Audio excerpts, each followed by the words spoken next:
இன்றைய முக்கிய திரைப்பட செய்திகள் டிசம்பர் 1 2025 1. சமந்தா ரூத் பிறப்பு ராஜ் நிதிமோருவை மணந்தார். இந்த ஜோடி இன்று ஈஷா யோகா மையத்தில் ஒரு நெருக்கமான விழாவில் திருமணம் செய்து கொண்டது. 2. மூத்த கன்னட நடிகர் எஸ். உமேஷ் 80 வயதில் காலமானார். இது 60 ஆண்டுகால நடிப்பு வாழ்க்கையின் முடிவை குறிக்கிறது. 3. ஜூடோபியா 2 உலகளவில் சாதனை படைக்கும் வகையில் வெளியாகியுள்ளது. உலகளவில் $556 மில்லியன் வசூல் செய்து நன்றி செலுத்தும் பாக்ஸ் ஆபீஸ் வார இறுதியில் ஆதிக்கம் செலுத்துகிறது. 4. பிரபாஸ் நடித்த ஸ்பிரிட் வெளியீட்டிற்கு முன்பே ஒரு பெரிய OTT ஒப்பந்தத்தை முடிக்கிறது. படத்திற்கு ஒரு பெரிய முன் வெளியீட்டு ஊக்கத்தை அளிக்கிறது.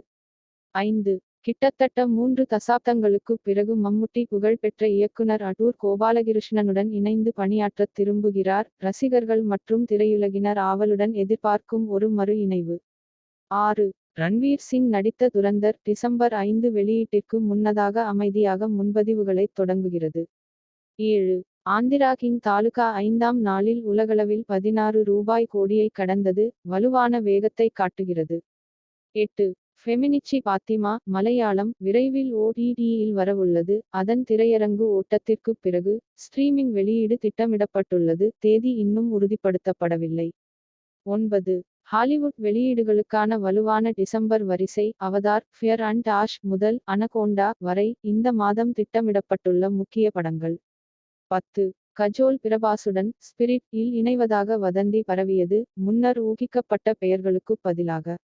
11. உலகளாவிய அனிமேஷன் ஏற்றம் ஜூடோபியா 2 இன் வெற்றி அனிமேஷன் குடும்ப நட்பு பிளாக்பஸ்டர்கள் மீதான உலகளாவிய அன்பை பிரதிபலிக்கிறது. 12. ரிவால்வர் ரீட்டா கீர்த்தி சுரேஷ் நடித்த படம் கவனத்தை ஈர்த்து வருகிறது. விமர்சகர்கள் நீங்கள் தவறவிட முடியாத 5 காரணங்களை பட்டியலிட்டு தமிழ் சினிமாவின் இருண்ட நகைச்சுவை படங்களின் மீதான காதலுக்கு இது ஒரு வலுவான கூடுதலாகும் என்று கூறுகின்றனர்.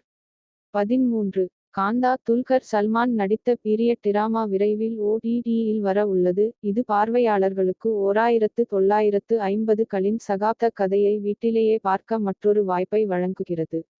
14. தயாநகரம் இந்த வரவிருக்கும் படத்தின் முதல் கட்ட படப்பிடிப்பு முடிவடைந்துள்ளது. இது யூடியூபராக இருந்து திரைப்படத் தயாரிப்பாளராக மாறிய வி.ஜே. சித்துவின் அறிமுகத்தை குறிக்கிறது. அவர் முக்கிய வேடத்திலும் நடிக்கிறார். 15. தலைவர் 173 ராம்குமார் பாலகிருஷ்ணன் இயக்கிய இந்த திட்டம் இன்னும் அதிகாரப்பூர்வ அனுமதிக்காக காத்திருக்கிறது. ஒரு தயாரிப்பு நிறுவனத்திடமிருந்து தடையில்லா சான்றிதழ் நிலுவையில் உள்ளதால் தாமதம் ஏற்பட்டதாக கூறப்படுகிறது. ரசிகர்கள் அறிவிப்புக்காக ஆவலுடன் காத்திருந்தனர்.